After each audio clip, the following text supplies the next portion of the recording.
Hi అండి, అందరూ బాగున్నారా? ఇదిగోండి, బొబ్బరి చిక్కుళ్ళు పెంచడంలో నేను 100% సక్సెస్ అయ్యానండి. మన యూట్యూబర్ ఎవరో వీడియోలో చెప్తే విన్నాను. మనం వేసిన విత్తనం కాయలు కాసి ఆ విత్తనం మళ్ళీ మనం పాదు పెట్టి కాయిస్తే 100% సక్సెస్ అయినట్టేనంటండి. నేను అలా చేసినందుకు చాలా హ్యాపీగా ఉందండి. నాకు వాటర్ నిల్లేస్తే ఒక మొక్క వచ్చింది, ఎంత బాగా కాసిందోనండి.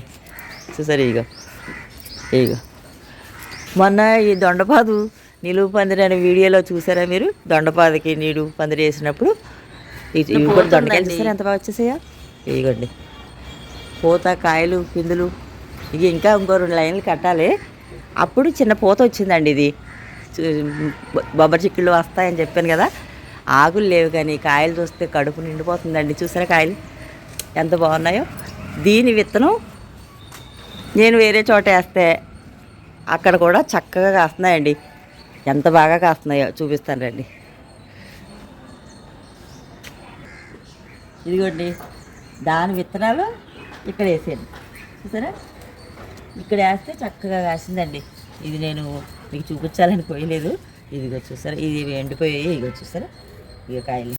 అలా విత్తనాలు ఎండనవసరం కూడా లేదండి. కాయ తయారైతే చాలు 4 గింజలు పెట్టుకుంటే చాలా ఈజీగా వచ్చేస్తుంది. అందరూ పెంచొచ్చండి. నాకైతే చాలా సంతోషంగా ఉందండి.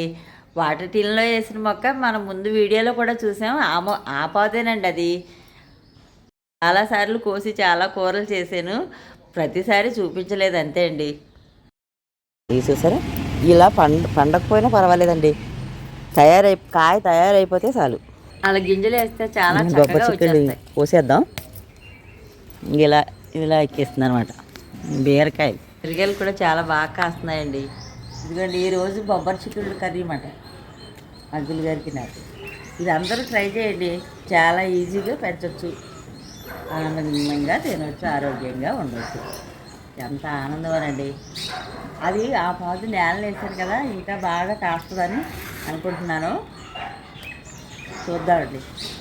చూసారా, ఇందులో 2 వంకాయలు కర్రీ, 2 టమాటాలు కర్రీ వేసుకుంటే బొబ్బరి చిక్కుళ్ళు కర్రీ